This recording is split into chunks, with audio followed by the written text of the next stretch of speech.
Hello students, welcome to session second of sales management. Students, here we come up with session number 2. This session covered topics consumer markets and institutional markets. अब हम कुछ consumer market और institutional market के बारे में जानने की कोशिश करेंगे. First slide contains consumer market. Consumer market क्या होती है? सबसे पहले हम लोग मीनिंग देखेंगे. कंज्यूमर मार्केट का मीनिंग क्या है? कंज्यूमर मार्केट, जैसा कि आप जानते हैं, you are the consumer, everybody is consumer. Students, you are also consumer, we are also consumer, so you can easily understand consumer. The term consumer means the person who is consuming the product. जो लोग custom goods और services को consume करते हैं वो consumer की category में आते हैं. अब हम बात करते हैं कंज्यूमर मार्केट क्या होती है. कंज्यूमर मार्केट ये वो मार्केट है जहाँ पर इंडिविजुअल्स अपनी अपने लिए गुड्स और सर्विसेज परचेज करते हैं या फिर वो अपनी फैमिली के यूसेज के लिए भी प्रोडक्ट्स एंड सर्विसेज परचेज कर सकते हैं. As you can see from the slide, consumer markets are the markets for products and services bought by individuals for their own or family use. Goods bought in consumer markets can be categorized in several ways. जैसा कि आप slides में देख सकते हैं, यहाँ पर consumer market products as well as consumers दोनों को ही कवर करती है. प्रोडक्ट्स जैसा कि आप डेली रूटीन की प्रोडक्ट्स परचेज करते हैं, फॉर एग्जांपल फूड और cold drinks, pizzas, these are all products. And services like banking services, when we consume banking services, that is services given by bank, is categorized as consumer market. Now come to goods bought in customer markets. It can be categorized in several ways. Now second slide is all about categorization of consumer market. देखिए, consumer goods को हम divide कर सकते हैं fast moving consumer goods में, जो कि आज की डेट में बहुत ज़्यादा पॉपुलर है, जिसको हम FMCG गुड्स भी बोलते हैं. FMCG गुड्स की मार्केट इतनी ज़्यादा फ्लरिश कर चुकी है कि इसमें डेली इनोवेटिव प्रोडक्ट्स इंट्रोड्यूस की जाती है. फास्ट मूविंग कंज्यूमर गुड्स ये वो गुड्स हैं जो कि हाई वॉल्यूम में सेल की जाती हैं. These are low unit value goods, fast repurchase. That means जो आप डेली यूज़ में जो प्रोडक्ट्स यूज़ करते हैं, जैसे ready meals, baked beans, newspapers, for example bread, and then pizzas. Fast moving goods are these. Second आती है consumer durables. Consumer durables are the goods which are having low volume but high unit value. Means quantity हम कम purchase करते हैं लेकिन इनकी value ज़्यादा होती है. मीन्स परचेजिंग प्राइस थोड़ा सा ज़्यादा होता है as compare to fast moving consumer goods.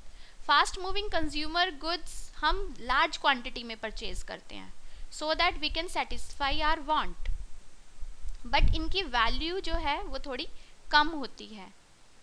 Like अगर हमें कोई पेन परचेज करना है तो 5 रुपीज़ 10 रुपीज़ का हमें पेन मिल सकता है and we can satisfy with 5 rupee pen, and this is of very low value.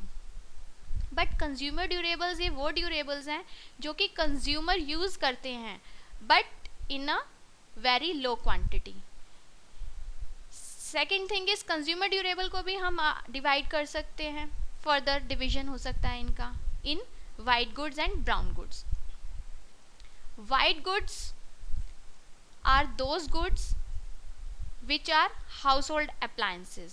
We can categorise as household appliances.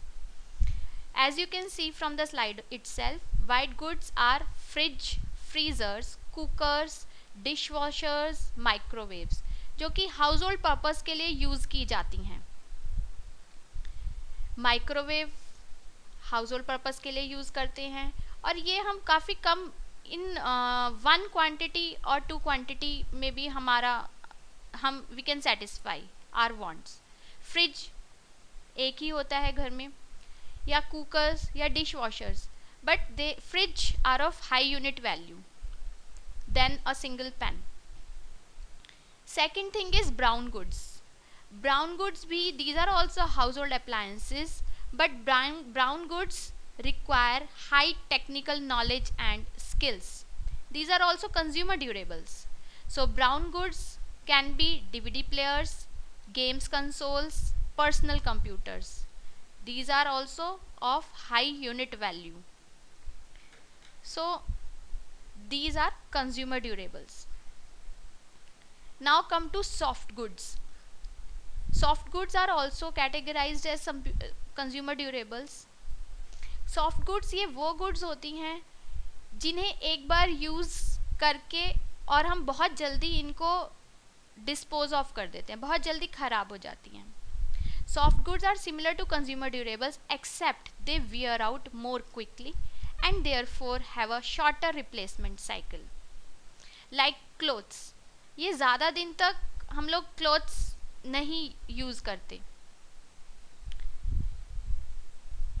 Like shoes, these are categorized as soft goods. So these are all consumer goods. Now come to services. Services are intangible in nature and goods are tangible in nature. Tangible और intangible का क्या meaning है यहाँ पर? Tangible means कि ऐसी चीज़ें जो आप देख सकते हैं, टच कर सकते हैं. So goods can be seen, it can be touched. But services cannot be touched. You cannot see the services. So services include hairdressing, dentist, child care services. So these are categorized as services. Hairdressing, dentist. Dentist जो है वो आपके dental care करते हैं, right? Now next is up to this point we have read about consumer markets. Now come to institutional markets. अब देखिए institutional market क्या होती है. इंस्टीट्यूशन क्या होती है? इंस्टीट्यूशन और we can say industrial market. Industry means, industry क्या है? ए ग्रुप ऑफ फर्म्स जहाँ पर लार्ज क्वांटिटी में गुड्स यूज़ की जाती हैं या फिर बनाई भी जा सकती हैं. So industrial marketing involve the sale of goods between the businesses.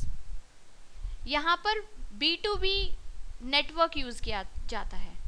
B2B means business to business, means here selling takes place between one business to another business. So these goods are not aimed directly at consumers. Industrial market are meant for businesses, not for consumers. Means जो industrial market है यहाँ पर consumers, individual consumers के ऊपर नहीं focus किया जाता. यहाँ पर सेल परचेज बिजनेस और बिजनेस के बीच में होती है. So industrial markets include selling finished goods. For example, office furniture, computer systems. So these are institutional market. Selling of raw material. Institutional market में finished goods, raw material, services, ये सब चीज़ें trade की जाती हैं. One can sell raw steel to the manufacturing unit जहाँ पर like kitchenware की प्रोडक्शन होती है. Coal, raw coal, gas, timber for furniture manufacturing. So selling of raw material और components from one business to another is categorised in institutional market और we can say industrial market. Now comes to selling services to businesses. एक business दूसरे business को services provide कर सकता है, जैसे हम आउटसोर्सिंग बिजनेस जो आज की डेट में चल रहा है। Examples include waste disposal, security, accounting, legal services. These are selling services to businesses. Now business may have to focus on relatively small number of potential buyers. अब इसके अंदर इंडस्ट्रियल मार्केट में potential buyers they are very small in number, but consumer durables में, consumer market में buyers जो होते हैं वो बहुत लार्ज क्वांटिटी में होते हैं, क्योंकि यहाँ पर बिजनेसेस के ऊपर फोकस किया जाता है, इसीलिए यहाँ पर small number of buyers available होते हैं। For example, IT director responsible for ordering a computer equipment in A multinational group. अब यहाँ पर IT डायरेक्टर क्या है कि वो सिर्फ कुछ ही मल्टीनेशनल कंपनीज को कंप्यूटर इक्विपमेंट के लिए ऑर्डर कर सकता है, right. So here we focus on the small number of potential buyers. So this is all about consumer market and industrial market. With the help of detailed explanation, student, you can differentiate between these two markets. Now comes to some questions, that is do it yourself. Here, for your sake of knowledge, for your homework, there are two questions as you can see. Explain consumer market with example and explain institutional market with example. So this is all about second session of sales management. Thank you students. Have a nice day.